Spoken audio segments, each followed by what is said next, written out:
Update 43 is finally live on the live servers, and in this video we're going to take a look at everything that is new with this update. The biggest thing, of course, is the brand new raid, and Tier 1 will release with this update, and it's scheduled to release 12 PM Eastern on Thursday, February 27th, which is 15 minutes from the time of me recording. As we can see, the 3 new wings are actually available. Seems like maybe you can open first wing. I don't know if it's intended. Maybe they just opened the raids early, but it's supposed to be available in 15 minutes, but it seems like it's open right now. And it seems like you have to complete wing 1 to unlock 2 and then 3. I seem to recall there was some kind of mechanic like that. And I think that matters for every tier as well. If you're doing tier 2, your character has to do tier 1 or wing 1 first, then wing 2, and then wing 3 in that order, I believe. So every tier should have that mechanic to it, where you have to complete 1, 2, and 3 in order. And where can you find the hub for the new raid? If you look at Urujdar, which is in the valley of Ikorban, like the latest, newest zone with the 4 different parts that we got, Urujdar is the last one where you complete the book, and the cave to the raid is basically all the way northeast, kind of where you do like the epic story.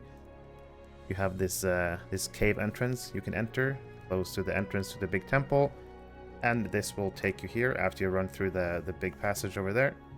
Takes you to this little hub. You have all the class traders, you have Vault-Keeper, Mailbox, Milestone, and a Mustering Horn. You can summon your friends. There's also a little training dummy over here, unarmored, and also a normal training dummy. Want to do some parsing, you can go here. So let's take a look at the class traders first. I'm just going to find the Rune-Keeper because I'm on my Rune-Keeper right now. And this is basically from previous updates. We do have the gold items where you have to run the 3-man and the 6-man to get. These items can actually be bartered now from the instance vendor. If you have enough tokens, you can actually just barter for them. They don't have to drop from the 3-mans and 6-mans. You have your teal class items as well. And new with this update is the gold armor. So this armor is a great upgrade to your pieces. For each trait line that you have, there's 2 pieces. So for red Rune-Keeper, there should be 2 pieces. As you can see, the names Soothsayer is the blue piece. There's 2 pieces for Hungering Inferno, which is my red line piece that I'm wearing, and 2 pieces for the yellow line set. So technically you could have 6 pieces of armor that are all gold, but you would have to break down your set bonuses, which for most classes, it's not going to be viable, really. But for Red RK, where I use 6 pieces of the Inferno set, you'll definitely want to aim at getting 2 of these upgrades. So for Red RK, it would be the gold shoulders. As you can see, it's a straight up stat improvement. You still keep the set bonus, and you would also go for the gold gloves. So depending on which set pieces you're using, you will then go for the gold upgrades, where you of course need tokens that drop from the raid. These main tokens, the iron signets, the different ones, they drop from the bosses, and the cold iron token drops, I believe, in every boss. So for your individual class, you do have the gold armor that is new, and of course you have access to all the old stuff from previous raids, where you can get your set bonuses, as well as the gold jewelry and your teal class items. The main barter in this area, though, is the Temple of Utrigbur Quartermaster, which is the raid reward vendor. So let's take a look at what this guy can offer. There's finally a way to get cracked Umbari traceries, so gold tracery tokens to get your gold traceries. This requires 25 cold iron tokens, so just run the raid a lot and you should get enough to get your gold traceries if you're still missing any. There's also a teal tracery token for 10 cold iron tokens. Get malleable Shigani essences if you want that for 1 token. There's lively and vivid essence boxes, cost embers and cold iron tokens. There's also a way to get buffer of script, which costs embers and token.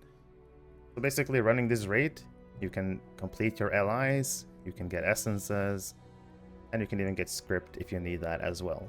From this vendor, you also get your return skill. Every class can get the return skill to return here quickly. But you do have the summoning horn or mustering horn, so if someone's here, they can probably summon you here. But still nice to have if you just want to click a skill to get back here. There's also the Hunter, Warden, and Mariner, Sail, Muster, and Guide skill that will take you here. They all cost iron tokens. Also new from this barter is 5 different heal jewelry pieces. And as you can see, these are all part of a set bonus.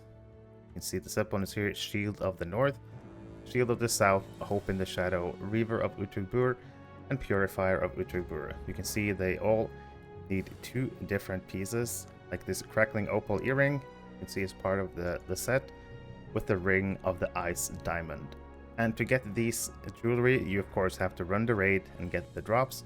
I believe like these can also drop in the raid individually, not just from the barter, but they're kind of here as a way to help you a little bit if you get a little bit unlucky. But the Ring of the Ice Diamond is not at the barter, you actually do need to get it from the raid. And then the Crackling Opal earring, I believe you have to get from the raid, or you can get it from the barter if you get the tokens needed.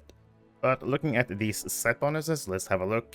The Shield of the North, you have 2 sets, they all require 2 pieces, like both the pieces. Shield of the North, incoming attacks have a 5% chance to proc.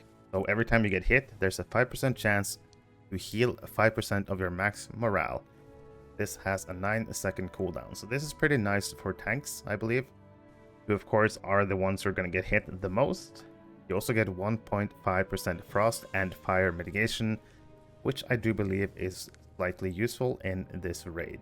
So clearly a set bonus for tanks, but can also be useful for support and healers. I don't think DPS will be getting this, but it's a pretty good set bonus for anyone, but mainly for tanks. Next up, Shield of the South. Gives you 1% shadow mates, 10% perceived threat, and 5% run speed. That's actually quite nice. The run speed I think will be interesting for a lot of people. So I would say getting the free shadow mates is pretty nice, honestly. Threat doesn't matter too much. Run speed can always be nice. The question is, how much do you actually need that?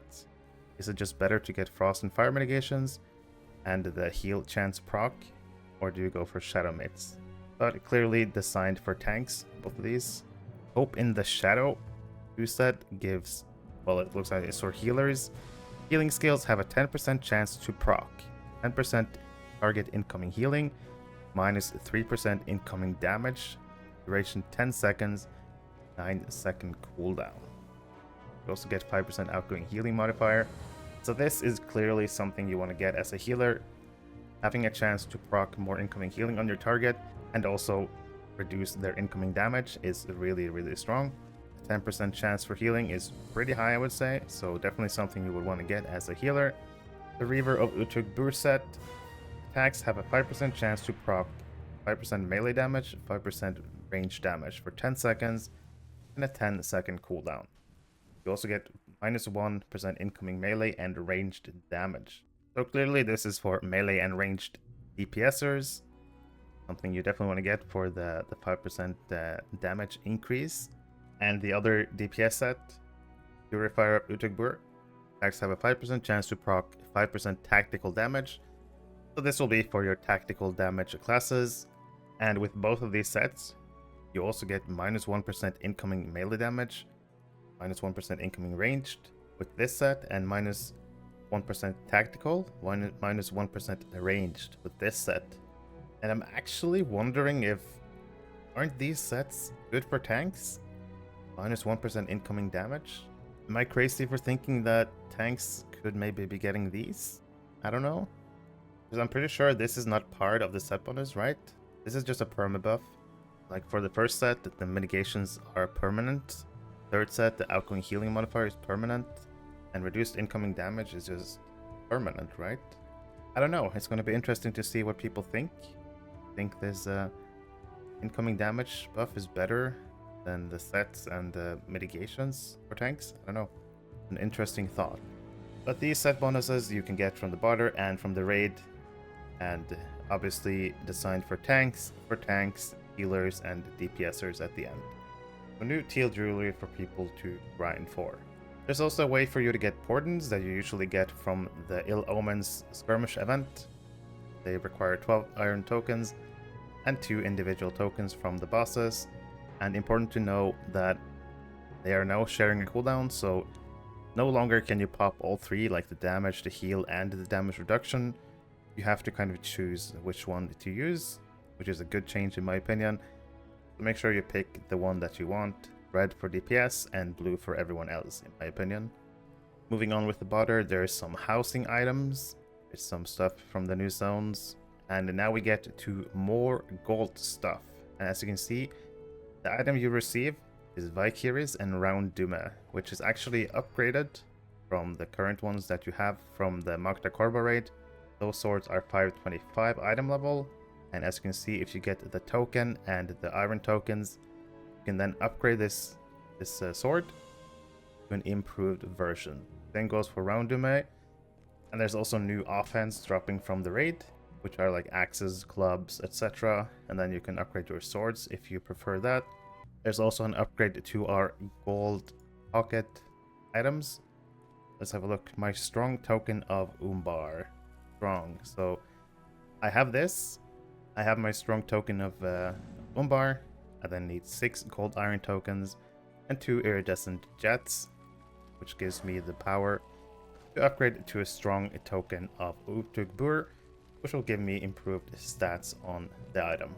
And this is the case for every gold item that's available. You can upgrade your items by doing the raid. That's pretty much everything that's new from the raid. The rest is stuff that we've seen before from the Barter. But yeah, as you can see, quite a lot of new stuff. Gold armor from your class trader, some tracery tokens, essences, there's script, return skills, new jewelry sets, ordnance, and of course the upgrades to your gold items from previous raids and crafting. Those are your main stuff to get from the Barters. We do also have information on the release on tier 2 and tier 3 for the new raids. As you can see from this text, in 2 weeks on March 13th, tier 2 will open at noon Eastern, which is 12 PM server, and tier 3 will open a week later, noon Eastern, on March 20th. Deleting the charge deed for the Temple of U43 is available to earn until April 30th this year, giving us just over a month to complete the raid to get the title. But yeah, from the time of recording, tier 2 will open in 2 weeks, tier 3 will open in 3 weeks, 1 week after tier 2 has opened. With this raid, the Quartermaster actually has 3 new weeklies as well. Let us take a look. Evils of Umbar and Ikorban weekly. Complete Umbar or Ikorban raids on tier 2 or higher 3 times will give you a gold tracery token, quite nice. 1000 embers, 1250 script, 2000 virtue XP, and some rep items at the bottom. Pretty nice reward.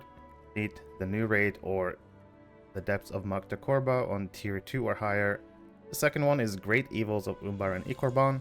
Complete Umbar or Ikorban raids on the highest tier, which would mean tier 3 for the newest raids and tier 5 for the old raid. This will also give you embers, script, virtue XP, and the temple heroes spoils. So you get to choose a rare reward, which I'm not sure what's exactly inside this, but maybe you can choose a token from the raid. Make sure you grab your weeklies. There's also rep items at the bottom. And the third weekly is Trials of Umbar and Ikorban. Complete an Umbar or Ikorban raid on any tier. This is just simply completing the raid on any tier. Gives you a cold iron token, 750 embers, 750 script, 1000 virtue XP, and rep items at the bottom. So the weeklies actually do seem quite nice. Make sure you pick up your weeklies every week. Get some nice rewards from running the content. Update 43 also brings an update to birding. Now, I haven't personally found the time yet to try birding, but I know how it works. And as you can see, there are more than 100 new birds to find and 90 new territories to search. Birding is available in Fangorn, Lorien, Mirkwood, the Croplands, the Eastfold, Entwash, Great River, Westfold, and Vault. So Fangorn, Lorien, Mirkwood, and Rohan, basically. Over 100 new birds, new rare birds, new deeds, and the new titles, and also it seems like these new regions have birds that are more difficult to spot. So I assume you have to be high level in birding to find the uncommon and rarer birds in each territory. But for people who enjoy birding, brand new content for you. Update 43 also brings the new Legendary Items Reward Track Season 13. Let's quickly take a look at the new rewards. As you can see, we have 2 months and 22 days to complete this track. And I'm pretty sure most of the rewards are pretty standard as we know now. A lot of enhancement runes, a lot of script, could be some embers along the way. But we're of course interested in 25, 50, 75 and 100.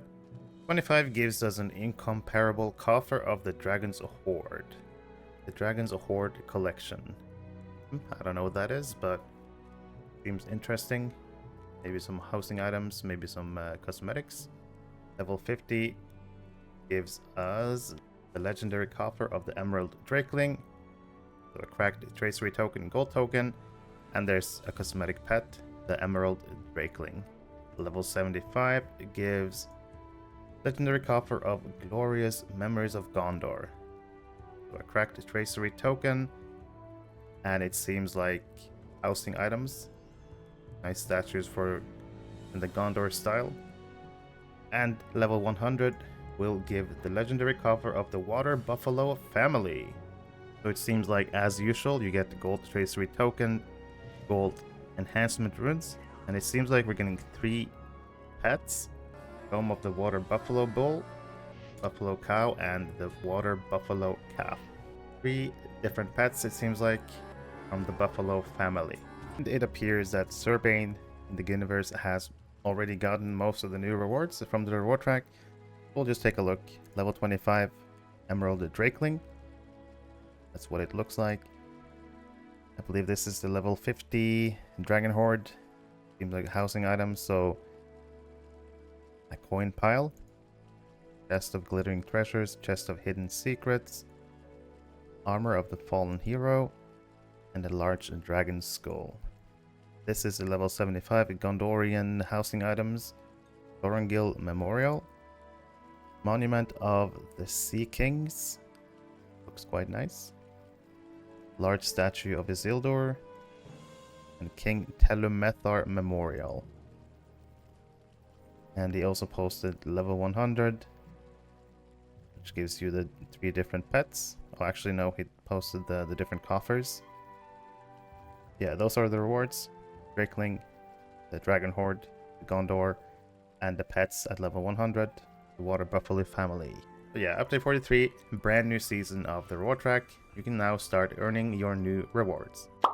Also new with this update is an increase to your legendary items level. Make sure you go to your legendary item forge, reforge all your allies.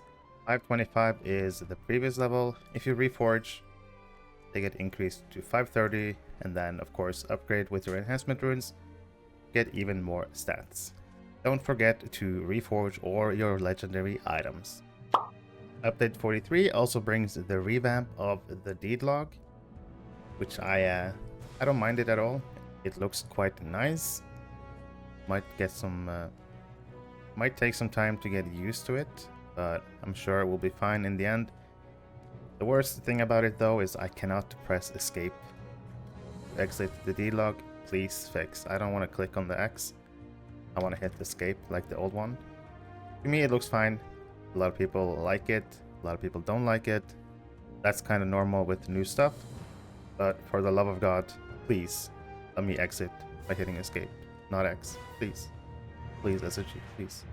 Oh, and by the way, if you hit Control L on your keyboard, hold D-log, you can actually hit escape. No! Wait. Doesn't work on the first go, but the second one? Interesting. Yeah, Shift L, new D-log, Control L, hold D-log. Interesting. Oh well, I guess we have the option to choose then.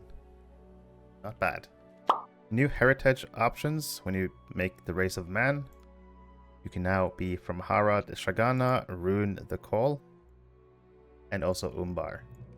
And if you picked the wrong heritage, so you want to be from Rivendell, not from blah blah, you can now go to a notary and they will have a quest for heritage. If I want to be from Edhellond, I can just hit this quest, complete it, finish now, go into my titles. I now have the title Ghyn of Edhellond. So any heritage that is compatible with your race, you can now just get from the notary. For class changes before going into individual classes, Brawlers, Burglars, Captains, and Mariners should now be able to remove fear effects with their CC breaks. And for Captain and Mariner, the offensive buff to 2 arms and West Wind, and of course for the Blue Loremaster as well, will now lock each other out from being used and can no longer be stacked before their exhaustion lockout period. So when you use 2 arms, if you have a Mariner in your group, they will not be able to use West Wind until the 2 arms effect is done. So you can no longer stack those buffs together. Many skills across classes with cooldowns longer than 60 seconds have been updated so they are reset by raid boss cooldown resets. Meaning that if you start a boss fight, you use Oathbreakers, for example, any other long cooldowns. If you wipe early, instead of having to wait for the cooldowns to come back, you can simply just reset the fight and your skills should be resetting. So quite nice quality of life change right there. For Brawlers, if you now specialize in the Fulcrum, which is blue line, you can now block attacks. Previously, Brawlers even in tank line were unable to block, but as you can see, you now have the ability to block even without a shield. Good change for the Brawler. A few changes to the Burglar class. At the top you can see that when you're traded into the Quiet Knife, which is Redline Burglar, your main DPS cooldown skill, Knives Out, is now the skill that will reset when a Minstrel uses Call to Greatness rather than Coup de Grace. So that has been fixed for Burg. Backstab's potency has been reduced. Backstab is your trait in the middle of Redline. Used to have 15% positional damage. That has been halved down to 7.5. But to compensate for this, Burg just gets 7.5% damage increase to all their skills, meaning that Burgs are now less reliable on positional damage. In my opinion, good change. And the final change for Burg is for the Focus Strikes trait. This used to be a trait that when you traded it, your double-edged strikes and flashing blades became single target. If you didn't have it traded, they would be AoE. So you didn't have the option to decide if you want AoE or single target. You had to trade, and there's no way to change it. You have to keep that for the entire fight until you get out of combat if you want to retrade. But this has now been changed into a toggle skill. You can see that the Focus Strikes is now a toggle skill. Let's take a look at Flashing Blades. It is right now max 9 targets, so right now it's AoE. If you just simply toggle Focus Strikes, it deals more damage and becomes a single target. So you're able to change in combat. If you want AoE, just untoggle this. If you're just fighting one target, like let's say this house is a big boss, you will then just hit the Focus Strikes for more single target damage. Really nice quality of life change for Burglar. For the Captain class, we simply get fixes to a couple of set bonuses. For Champion, first off, if you do trade into blue line primarily, you can now block incoming attacks even while dual wielding, not just with two-handers, but you can dual wield and block as a blue champ. For red line, there's been a big change to the Deep Strikes trait. Deep Strikes no longer has initial damage, but will apply partial pulse damage. A new application of Deep Strikes overrides an existing instance of it on your target. If there's a Deep Strikes bleed on your target and you apply a new bleed, there will be a partial pulse, no longer initial damage every time you refresh the Deep Strikes bleed. So quite a big nerf to Deep Strikes damage for Champion. Deep Strikes damage is also reduced by 5%. For Yellow Line Champ, Blade Storm sees an increase in damage by 15%. Maybe Blade Storm will be usable again. I don't know. Let's see how they find it when they play. Fury of Blades also get an increase by 5% in damage.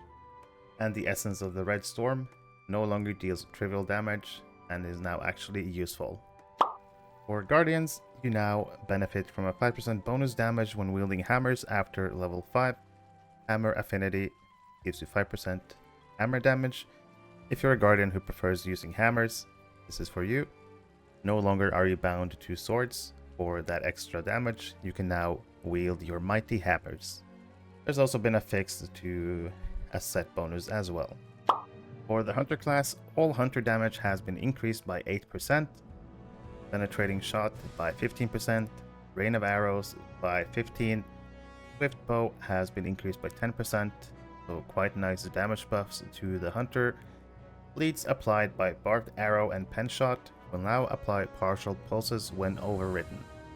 This means that, for example, if your barbed arrow bleed is active on a target and you refresh this bleed before all the bleeds have taken, where the bleed is still active, instead of just getting a new bleed, you will also get a partial pulse. So not the full strength of the bleed as you can see on the screen, but you will get a partial of that damage every time you refresh those bleeds. There's also been a change, or should we say a fix, to the set bonus for Hunter, the insignia of the Shagani Hawks. 10 shot upgrades Bard bleed, and by that it adds another bleed. Instead of removing your Bard bleed every time you use pen shot while Barbed is active, it will instead now apply a second bleed.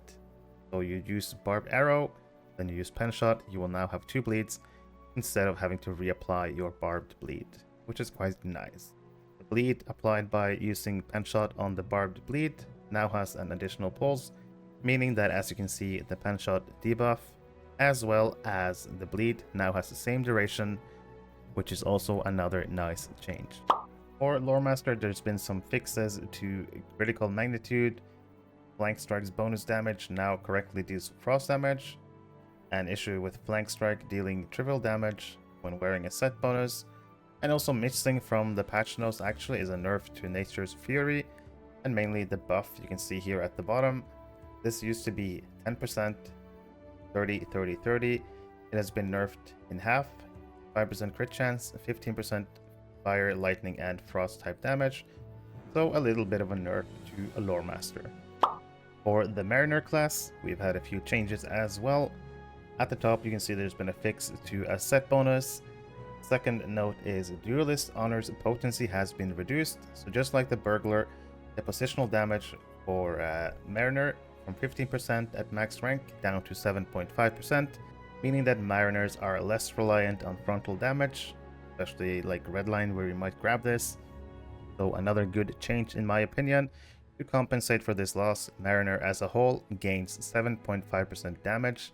Currently that counts for blue, red, and yellow, but in the future it's highly likely that this 7.5% increase will only be for Redline to compensate for the Redline loss of this trait and make Redline deal a little bit more DPS than blue and yellow. Also missing from the patch notes, I believe, is Blue Line Mariner and Yellow Line Mariner gets a 10% reduced damage, so their multiplier of damage is 0.9.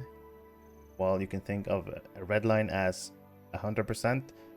To say it really simply, if you think about red line damage as 100% by trading into red, if you trade into blue or yellow, you will then deal 90% damage, where red line will deal 100% damage, which should be natural because red line is your DPS line, blue and yellow are support.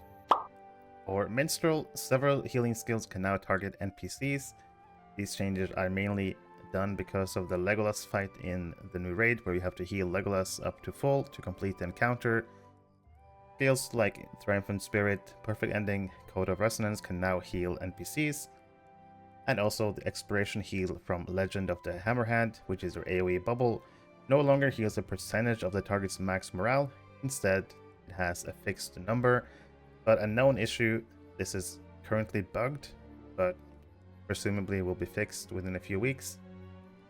Whereas currently it just heals for like nothing, but in the future it should be fixed. For Rune-Keeper, the trait Mystifying Flames, 5% target incoming damage, is now additive.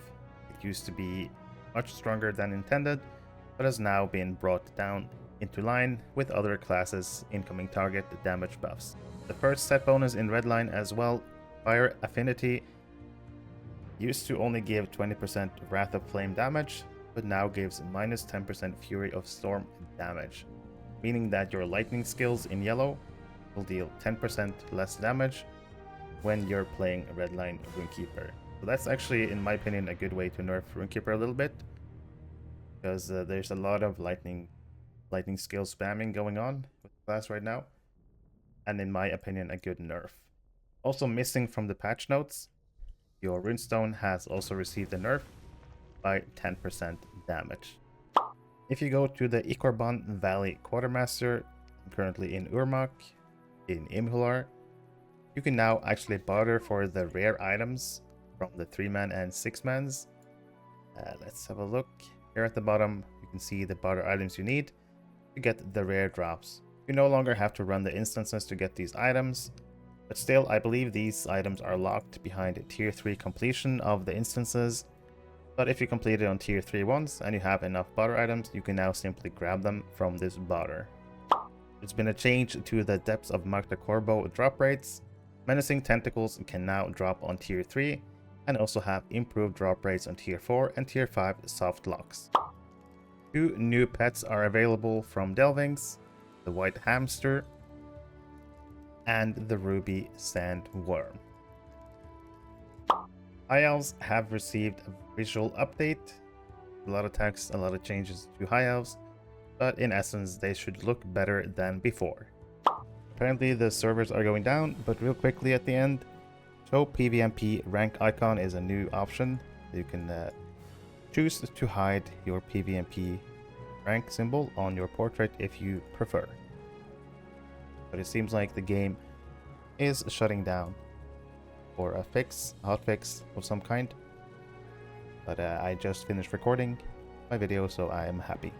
If you enjoyed the video, please consider dropping a like and subscribing, as it really helps out the channel. And if you like LOTRO, I would really recommend joining my Discord servers. You can also support me directly through my Ko-fi website.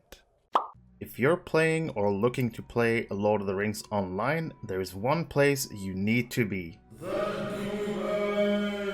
The Ghyniverse is a Discord server created for the community of the players of Lord of the Rings Online. The server is getting close to 7,000 members, and in this server you'll find tons of helpful information. There's monthly giveaways, easy access to patch notes, you can keep up with my YouTube videos, my streams. If you're a streamer, you can ask for the streamer role and you can announce your streams in the other stream channel. There are discussion channels for pretty much everything, every class, monster players. But the best thing about this server is probably the Gearing Resources tab, where you can find anything from trait lines for every class, every build. There are stat goals, where you can find out what stats you should aim for on your characters. Really helpful information about drop rates from instances, as well as screenshot from all the new loot that appears in the game. If you enjoy LOTRO, you should definitely consider joining this server, and hopefully I'll see you in Middle-earth. If you were part of the Ghyniverse already, you might have noticed that another tab appeared at the top, the LFF server. This server is a brand new server that I created, the LFF Ghyniverse. In this server, you can select which servers you want to keep up with, and once you select your server, say you select Arkenstone, you will see the LFF, the kinship advertisement, looking for kinship and trade channels, and there's also voice channels if people want to use those. The LFF channel is basically a looking for fellowship channel where people can post if they need players for the runs, and this way people don't have to be logged into the game to see the chat. They can just instead get a notification on their Discord. There's also a kinship advertisement page where kins can post their kinship advertisement and have people join their kins, and you can also post in the looking for kinship chat if you're looking for a kinship, but make sure to take a look in the kinship advertisement first and look through all the kin to find a suitable kin for you. There's also a trade channel if people want to buy or sell stuff that you can use. Hopefully you'll consider joining this server to bring the community even more together, not just in the game, but also outside of the game.